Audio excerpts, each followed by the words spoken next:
పిఠాపురంలో నాగబాబు గారు వెళ్తే స్లోగన్స్ ఇచ్చారు. నాగబాబు గారు ఎందుకు వెళ్ళాడు? అభివృద్ధి కార్యక్రమాలకు ఎమ్మెల్యే గారు ఉన్నాడుగా. అక్కడ ఎమ్మెల్యే గారు లేడా? ఎమ్మెల్యే గారు ఆబ్సెంట్ అయితే ఎమ్మెల్సీ గారు ఓపెన్ చేయడానికి వెళ్ళాడా? ఏమైంది అప్పుడు? వర్మ గారు మనుషులు అల్లరి చేశారా? 200 మంది పోలీసులు బందోబస్తు పెడితే గాని ఎమ్మెల్యే గారు అన్నయ్య గారు వారి నియోజకవర్గంలోకి వెళ్లి ఒక అభివృద్ధి కార్యక్రమాలకి, ఒక చిన్న అభివృద్ధి కార్యక్రమానికి ఓపెనింగో శంకుస్థాపన చేయలేని స్థితులు ఇవాళ ఈ రాష్ట్రంలో ఉన్నాయంటే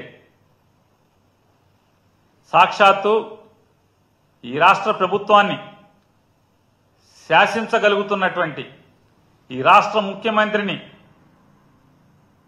అదిరించి బెదిరించగలుగుతున్నటువంటి ఆంధ్రప్రదేశ్ రాష్ట్ర ఉప ముఖ్యమంత్రి గారి యొక్క నియోజకవర్గంలో ఆయన అన్నయ్య గారు వెళ్తేనే 200 మంది పోలీసులు బందోబస్తు లేకుండా వెళ్ళలేని పరిస్థితి ఉందంటే ఇవాళ మరి దాన్ని బట్టి చూడండి ఈ ఆంధ్ర రాష్ట్ర పరిస్థితి ఏ రకంగా దిగజారిపోయింది అనేది కూడా తేటతెల్లమవుతున్నది.